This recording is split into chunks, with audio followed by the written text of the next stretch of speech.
बीच Israel पर Hezbollah के हमले का नया वीडियो सामने आया। हिजबुल्लाह ने इजराइल पर कई हमले किए थे। इजराइल के दोवीव में एंटी टैंक मिसाइल से हमला किया गया था। इन हमलों में कई गाड़ियां तबाह हो गई। इस हमले में हिजबुल्लाह ने कई इजरायली सैनिकों के हताहत होने का दावा किया था। इस बीच इजराइल के पीएम बेंयामिन नेतन्याहू की हिजबुल्लाह को धमकी के बाद इजराइल की सेना एक्शन में आ गई। इजराइल के लड़ाकू विमानों ने हिजबुल्लाह के कई ठिकानों को टारगेट कर उसे ध्वस्त करने का दावा किया और इजराइल की सेना ने इन हमलों का एक वीडियो भी जारी किया, जिसमें इजराइल की तरफ से कई मिसाइलें एक साथ लेबनान में हिजबुल्लाह के ठिकानों पर दागी गई।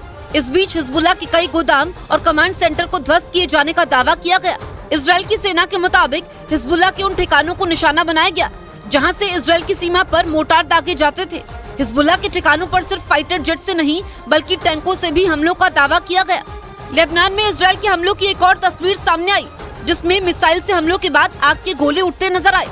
हमास के खिलाफ जंग के बीच हिजबुल्लाह के हर हमलों का जवाब इजराइल की सेना गोलीबारी करके दे रही है।